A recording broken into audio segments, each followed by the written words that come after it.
fíjese que bueno, estuvimos anunciando el Congreso de Evangelismo, finalmente se llevó a cabo. Fue algo muy bello. Tuve la bendición de ser el chofer de uno de los oradores, un hermano de Colombia que está radicado en Los Ángeles.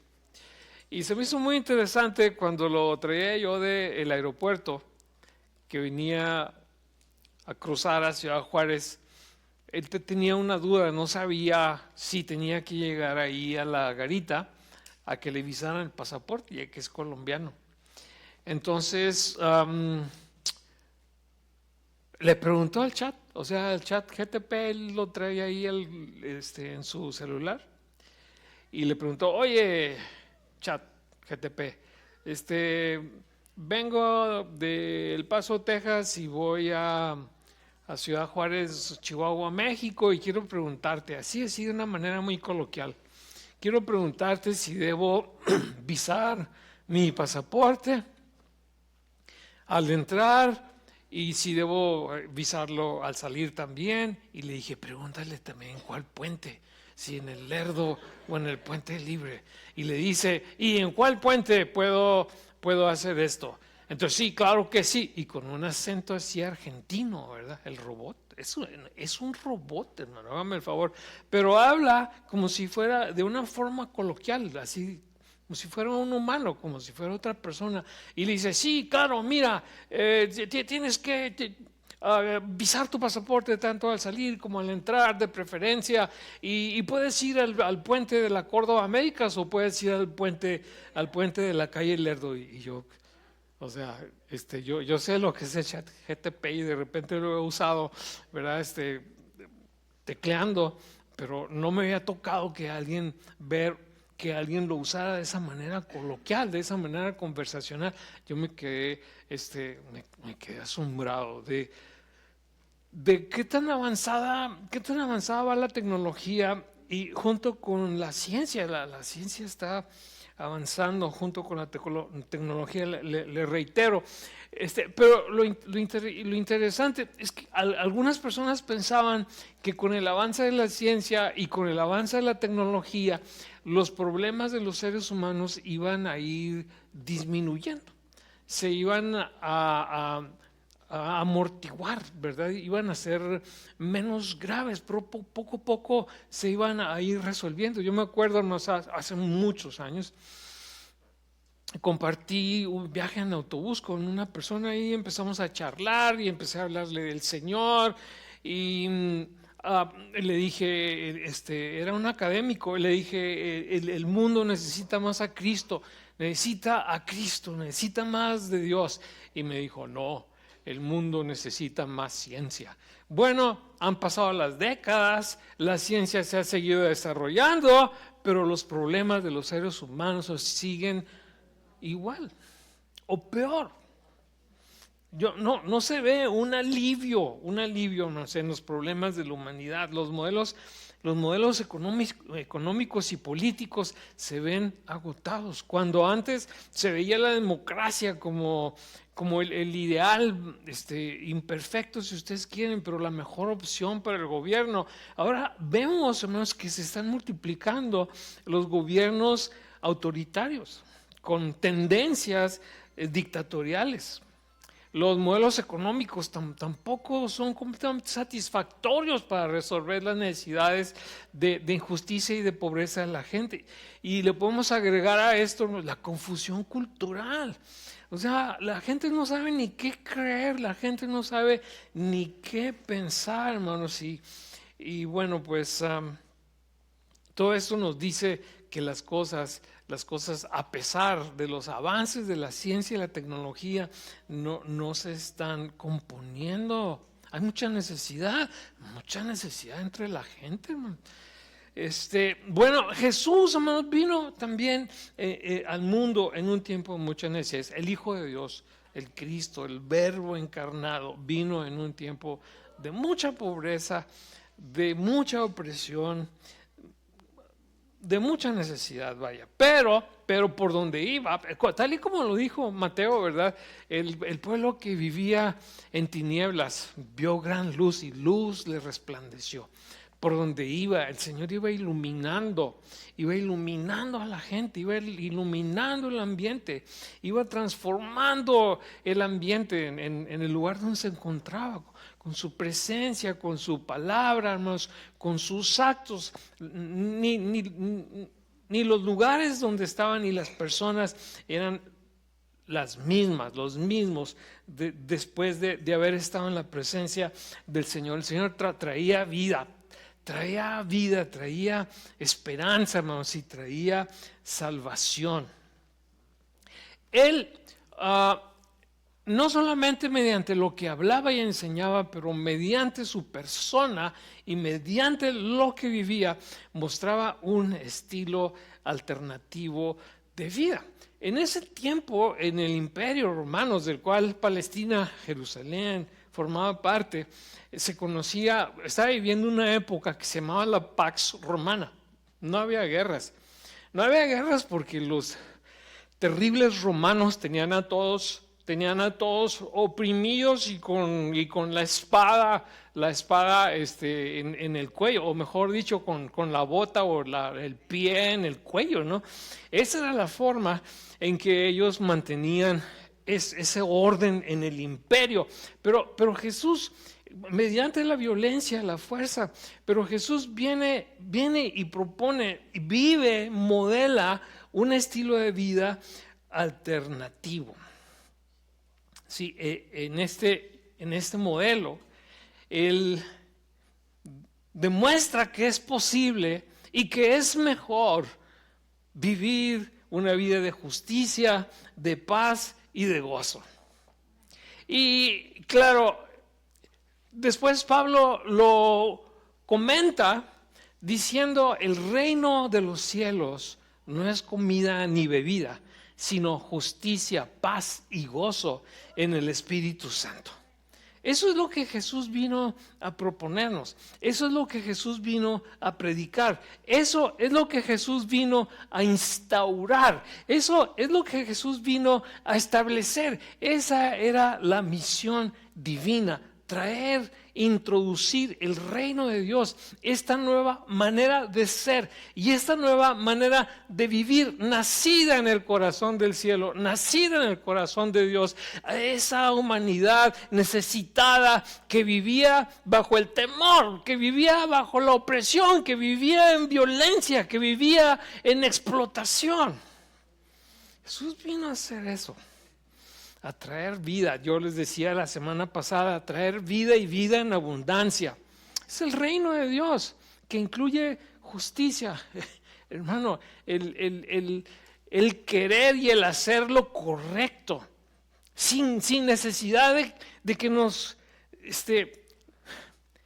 estén apuntando con un fusil o encañonando con una pistola, sin necesidad, sino porque nace del corazón. Justicia, paz, shalom, bienestar, una vida de armonía y, por supuesto, como resultado, el gozo, reconciliados con Dios, reconciliados con nosotros mismos, reconciliados con la gente que nos rodea, el reino de Dios. A eso vino el Señor, eso fue su misión y él hizo su parte. Esta mañana veíamos nosotros en la escuela dominical, le reitero, venga a la escuela dominical, hermano, no se imagina la riqueza que estamos recibiendo. En el libro de Lucas encontramos cómo Jesús establece el reino de Dios, lo comienza, lo fundamenta, lo cimienta, y luego en el libro de Hechos observamos cómo el reino de Dios se extiende, se riega, se disemina, se esparce, crece, se multiplica. Se me acabaron los sinónimos, más bien, ¿me puede ayudar? Pero yo quiero remarcar eso, o sea, no fue un ejercicio inútil yo quiero remarcar qué es lo que sucede, hermanos. Es que cuando Jesús parte, la obra no queda trunca, la obra es continuada. La obra se le da seguimiento. ¿Quién lo hace? Sus discípulos. Sus discípulos se convierten en sus colaboradores. Una de las cosas que hizo Jesús para establecer el reino, hermano, no solo lo modela, pero Él entrega su vida para hacerlo posible y resucita para hacer posible la justicia, la paz y el gozo, ¿verdad? Resucita y manda el Espíritu para hacer posible la justicia, la paz y el gozo. Entrena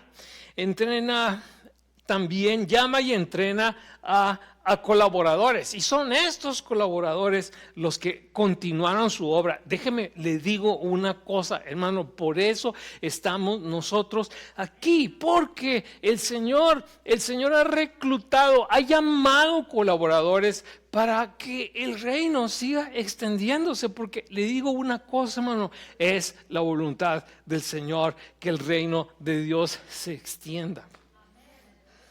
Es la voluntad del Señor. Eso es lo que Dios quiere.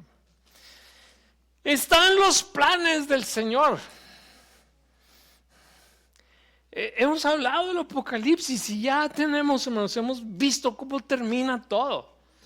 En la manifestación plena del reino de Dios. Pero el reino de Dios se sigue construyendo.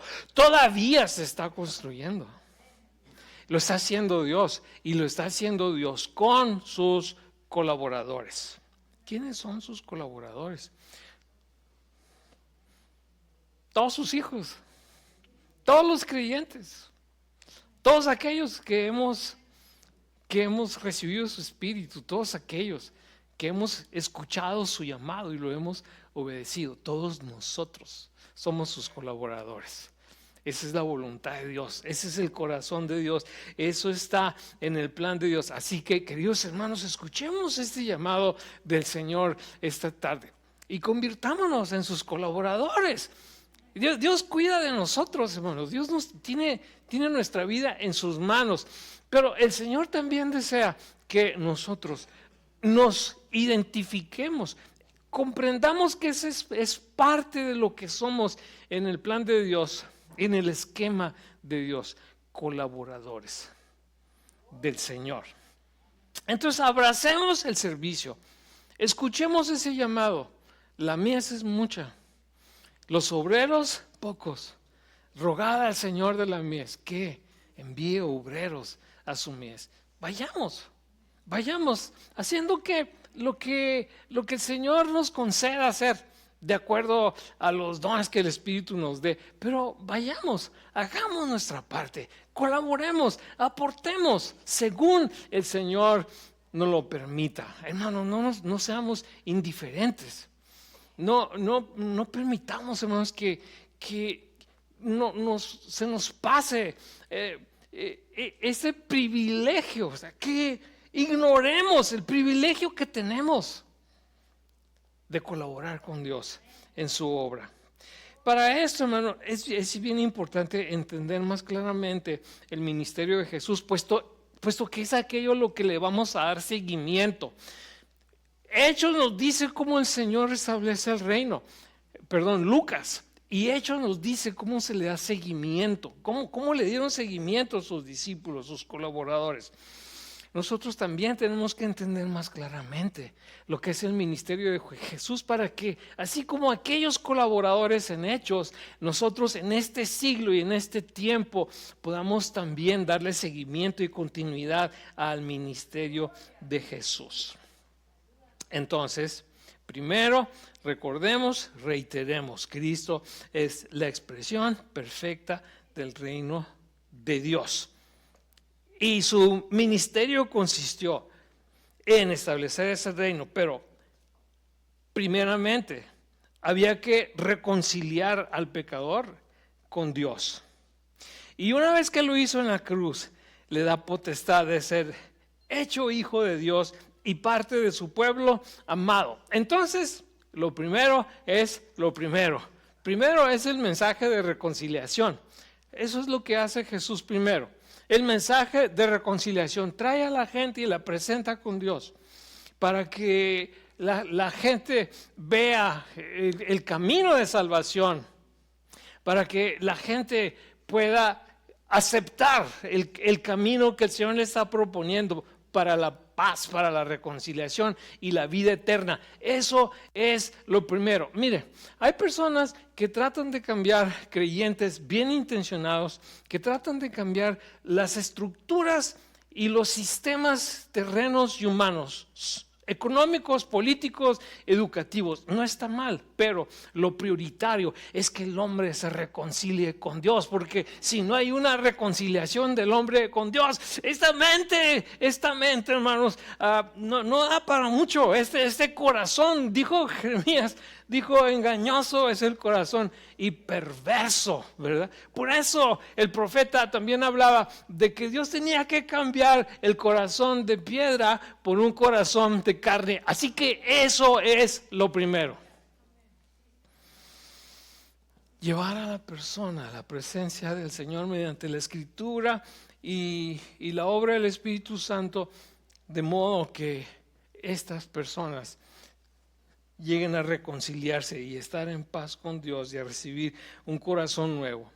El objeto del ministerio de Jesús fue la gente necesitada. Jesús vio a la gente y sintió compasión, porque los vio, dice el pasaje que leímos, como ovejas que no tenían pastor. Mire, vi un documental, hermanos, acerca de pastores modernos que en una época del año tienen que llevar a sus rebaños a través de las montañas, que es una travesía riesgosa y peligrosa, pero los conducen por kilómetros y kilómetros y kilómetros, porque en esa época del año, en ese lugar al que viajan y se dirigen, crecen pastos verdes, pastos jugosos para sus animalitos. Entonces ahí los ve uno en la travesía, los va siguiendo la cámara, lugares escarpados, rugosos, accidentados, pero ahí van, llevan las ovejas porque hay que alimentarlas y tienen que vivir los animalitos. Entonces me llamó la atención. Bueno, las ovejas tienen una tendencia a desbalagarse. Y el pastor lleva su vara y les da, no las lastima, pero sí les da sus varazos. Entonces van agarrando me llamó mucho la atención que había una, yo no sé qué le pasó, pero se encaprichó, ni para atrás ni para adelante. Entonces el pastor le da su empujón, ándale ahí. Bien interesante, pero esa es una imagen que recibimos, ¿no? Acerca de la preocupación de Jesús por la gente y su corazón de ayudarlos a salir de esa situación en que estaban y de esa tendencia a desbalagarse, de esa tendencia a desviarse, de esa tendencia a tomar un rumbo pues, peligroso, ¿no? Desconocido, en donde no podían manejarse ni subsistir. Entonces la gente va como ovejas que no tienen pastor. Y el ministerio de seguimiento, el ministerio que hacemos en colaboración de Jesús, el servicio que damos para que el plan del Señor se siga cumpliendo, está centrado en esas personas que están necesitadas porque caminan a la deriva. Y yo estaba pensando cómo el ministerio de Jesús no solamente se dio de manera pública, no solamente Jesús enseñaba en las sinagogas y predicaba a las multitudes, pero cómo Jesús tuvo interacciones también con individuos. Y estaba pensando cómo se acercó una mujer samaritana, un evangelismo que hizo ahí el Señor de uno a uno, ¿verdad? Ve a la mujer, ve su necesidad, ve su corazón, hermano, y tiene que dirigirse a ella para ayudarla, porque ese es un ejemplo de una persona que era como oveja, una oveja desbaragada, desviada, desorientada, una oveja que no tenía quien la llevara al camino correcto. La mujer samaritana, hermano, ese caso es un caso tan conmovedor, porque se trata de una persona rechazada. Algunos Algunos pensarían, es que esta mujer era muy inquieta y brincaba de matrimonio a matrimonio. No, hermano, mire, las mujeres en ese tiempo no podían promover el divorcio. Era una cuestión exclusiva de los señores. Quiere decir que esa mujer fue rechazada 5 veces. 5 veces un hombre le dijo, ¿sabes qué? No te quiero, lárgate de aquí. Aquí está tu documento de divorcio, que te vaya bien. 5 veces rechazada. ¿Cómo se sentiría aquella mujer rechazada una y otra vez? Pero ahí está Jesús. Ahí está Jesús para darle una vida nueva, para reconciliarla con Dios, para llevarla a la justicia, a la paz y al gozo en el Espíritu Santo. Y está pensando en Zaqueo, también de uno a uno. Zaqueo, un individuo odiado. ¿Cómo se necesita tener un caparazón muy grueso para que el odio no afecte a alguien? Y yo creo que este hombre sí sentía el dolor de ser odiado. Y aparte de eso, para mí el hecho de que se haya subido al árbol para ver a Jesús, para mí es revelador. A mí me dice que todo lo que este hombre tenía no le acababa de satisfacer. El tipo era rico, el hombre tenía buenas conexiones, pero no estaba completamente satisfecho. Jesús lo sabe, Jesús lo lee y ve allí también a una oveja desbalagada, a una oveja necesitada, a una oveja que necesita conocer la verdadera justicia, paz y gozo en el Espíritu Santo. Que necesita entrar al reino, anda fuera del reino.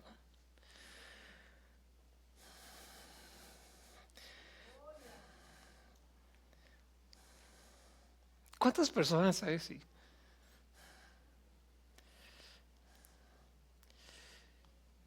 Y el corazón de Dios se conmueve.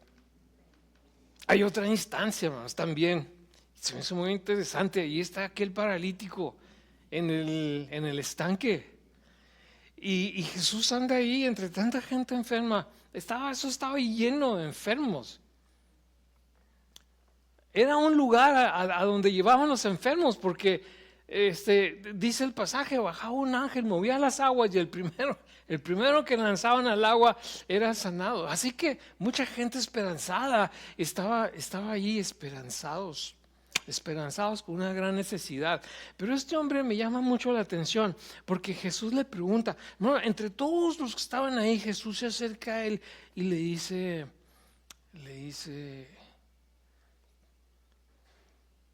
¿cómo estás? Y Jesús se dirige a él de manera personal y le dice, yo quisiera ser sano, pero de aquí a que entre yo al agua, ya me ganaron, porque no hay quien me ayude, no hay quien me meta al estanque y pueda yo recibir el beneficio de la salud. Entonces, ¿qué me dice a mí de ese hombre que está abandonado? Yo no sé quién y yo no sé cómo. Alguien llegaba y lo aventaba ahí. Ojalá que puedas entrar al estanque, pero ahí lo dejaban. Nadie se ocupaba de él. ¿Cuántas personas viven así, abandonadas, que nadie les hace caso? Y hay otros ejemplos, pero termino con Nicodemo. También es una interacción individual. Y Jesús tiene tiempo para Nicodemo. Jesús tuvo tiempo para esa persona que estaba ahí y tuvo tiempo para Nicodemo también. Es un caso bien diferente al de este paralítico. Este Nicodemo, él era un hombre religioso, pero se nota que la religión tampoco le satisfacía. Él se sabía los preceptos, las estructuras del culto y toda la cosa, te estaba muy bien conectado con otras personas religiosas, era una persona de prestigio, estimada, de posición, y sin embargo, se nota que no está satisfecho. ¿Qué anda haciendo en la noche buscando al Señor? ¿Qué anda haciendo en la noche poniendo en riesgo su prestigio y su reputación? ¿Qué anda haciendo? Es llevado por su necesidad, es llevado por ese sentimiento de insatisfacción. Mire, aquí pasa algo similar a lo que pasó con Zaqueo. Nada más que Zaqueo era una persona deshonesta y sin religión, una persona que le había dado la espalda a su religión. Y Nicodemo era una persona que estaba en la religión, pero es igual, hermano, es igual. Cuando no tenemos a Dios en el corazón de una manera viva, siempre se va a tener inquietud, siempre se va a tener insatisfacción, siempre. Entonces Jesús le da la respuesta a esta persona que busca. Él no está abandonado, no ha sido rechazado, no es odiado, pero está en la búsqueda, y ahí está Jesús para mostrarle el camino. Además, hay muchos otros ejemplos. Yo le menciono solamente estos para que pensemos un poco en la necesidad de las personas, en lo que vio Jesús, en lo que vio Cristo, ¿verdad? Y los ve y dice, cuánta necesidad. Miren todas estas personas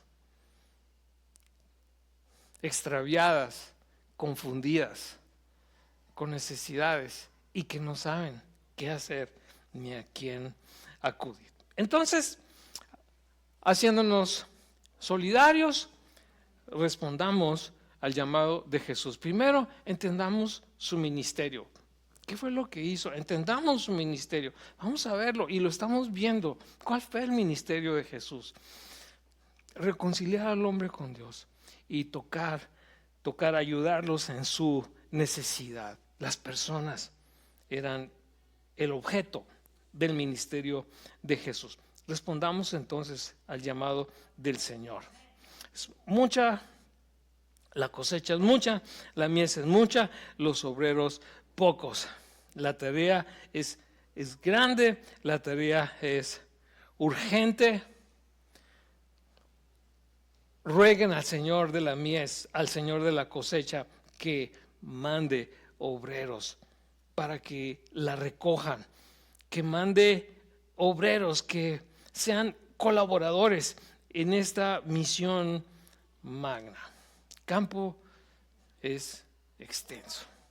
Mucha gente tiene religión, pero no conoce el evangelio, tipo Nicodemo. Mucha gente duda de la enseñanza recibida.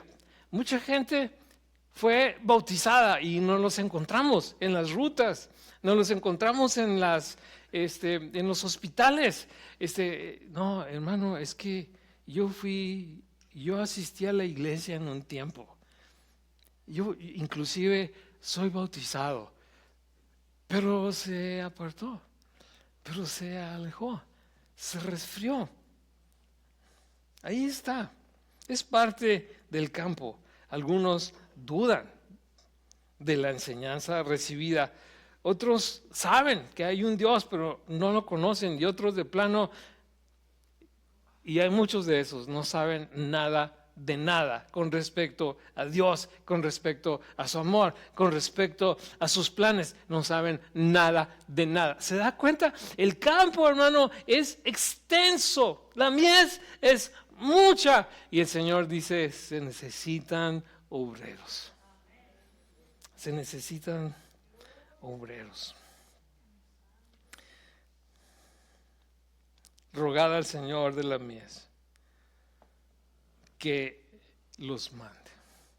Y bueno, la palabra es muy interesante, ¿verdad? La palabra que usa el Señor, obreros, es alguien que obra, que hace algo. Y yo dije en un principio, ¿no?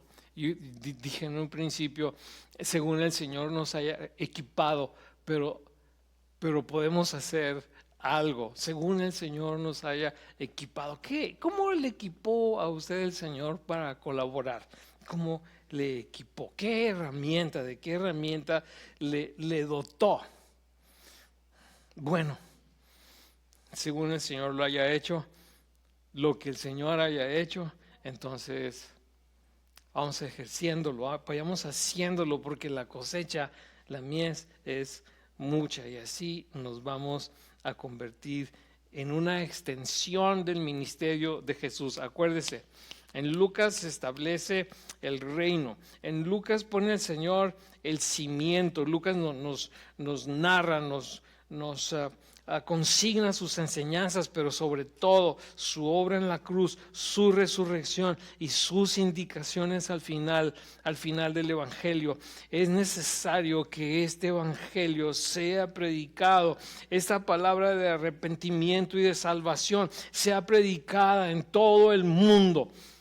Vayan a Jerusalén, sean llenos del Espíritu y continúe con esta obra. Y en Hechos es lo que vemos, es la continuación de la obra, el seguimiento de la obra. Jesús empodera y autoriza a aquellos primeros seguidores y hermanos. Esa autorización y ese empoderamiento continúa, sigue para nosotros hoy. Nosotros también estamos autorizados. El Señor nos autoriza, nos da la autoridad para darle seguimiento a su obra, para llevar este mensaje. Nos autoriza y nos empodera, nos da la gracia para hacerlo. Somos enviados, tenemos el permiso y tenemos la encomienda. Vamos en el nombre de Jesús. ¿Qué significa eso? Que vamos en el lugar de Jesús una vez. Hermano, yo estaba pensando, estaba meditando, Señor, ¿qué pasaría si tú te multiplicaras tu presencia física en Japón, en India, en Arabia, y el Señor me dice al corazón, ¿qué crees que es la iglesia? La iglesia es mi presencia. Los creyentes son mis representantes. Yo no voy físicamente, pero van las personas que estoy enviando. Van en mi nombre, van en mi lugar. Así que, hermano, vamos en el nombre de Jesús y vamos en el lugar de Jesús. Hermano, qué privilegio, qué cosa asombrosa. Por eso el Señor dice, el que los recibe es como si me recibiera a mí, y el que me recibe a mí es como si está recibiendo a Dios. ¿Se da cuenta? Hermano, qué privilegio nos es concedido ir en el nombre del Señor. Cuando estamos compartiendo entonces con alguien, es como si Jesús le estuviera hablando a esa persona, porque estamos haciéndolo en el nombre y en el lugar de Jesús. Actuamos en su lugar, obramos en su lugar, hablamos en su lugar, hacemos, hermano amado, lo que Jesús hacía. Cristo, el Señor, no ha terminado su ministerio.